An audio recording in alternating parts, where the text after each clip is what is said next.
जी सलाम अलैकुम जी सारे भरावां नूं सारे वीरां नूं वीर जी देखो बर्फ़ पै रही है तो बारिश बड़ी ज़्यादा हो रही है। लाहौर शहर का सारा वहा रहा रिव्यू तो दरोगे वाले का एरिया तो बारिश बड़ी तेज़ पै रही है। देखो गड्डियां लंघदियां पईयां ने उसदी वजह तो जिहड़े भरा साडे जिन्हां ने कणकां बीजियां ने जिन्हां जिमीदार भरा ने वो बड़े परेशान हो रहे हैं। यह बारिश के उन्हों दी कणकां पैलियां दे विच पईयां होईयां ने, कईयां दियां वड्डियां गईयां ने ते कईयां दियां वड्डण वालियां ने ते कईयां दियां पैलियां च भरियां पईयां ने।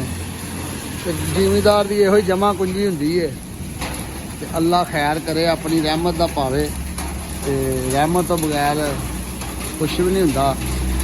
इस टाइम जिहड़ी बारिश है ये जिमीदारां नूं ते ज़हमत लगदी है क्योंकि ਇਹੋ ही जिमीदार की साल की कमाई होंदी है।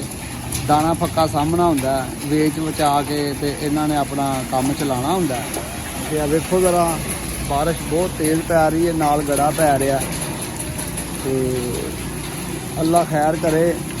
गर्मी तो ये आई है लेकिन गर्मी रोज़ मौसम झड़ बन जाता है। हर बंदा हर जरा जिमीदार है कोई भी है बंदा जिन्होंने दाने लैने ने कणक लैनी है वो भी परेशान है तो अल्लाह पाक अपनी रहमत करे बस। हुण देखो कितनी बारिश पै रही है उधरों बिजली कड़कन रही है तो बारिश ने अपना फुल काम वहाता है। असी तो इत्थे बैठे अंदर बह के गल करन डे हैं जी लेकिन जेडे बाहर बेचारे जिमीदार ने उन्हों का बड़ा भैड़ा हाल है। देखो बिजली भी कड़कती पई है। सारा रिव्यू तुहानूं विखाने आ बारिश का।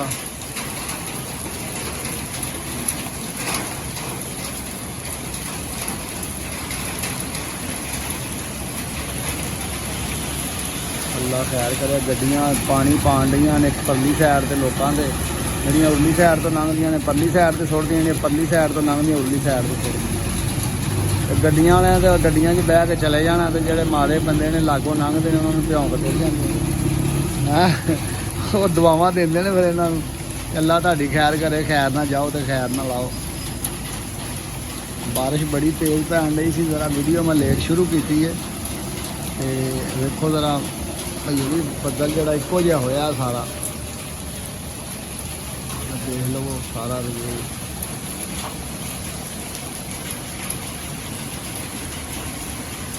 अगे बड़े भैड़े धमाके होए ने ना बिजली के। हाँ जी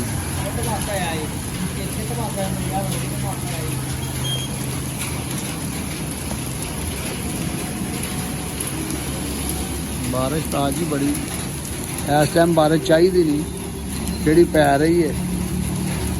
हर बंदे ने अपना साल का सोचा होंगे कि यार चल दाने फक्का बना लाँगा तो अपना साल रमान ना खावांगा तो बारिश अल्लाह खैर करे। हुण झड़ बड़ा लगा है इत्थे तो हुणे सुक जाना। जेडे बंदे पैलियां च बैठे ने जिमीदार भरा ने जिन्हां दियां जगह ही उंज दियां ने उन्हां दा की हाल हुंदा होएगा हैं वो तो होगा ना परेशान।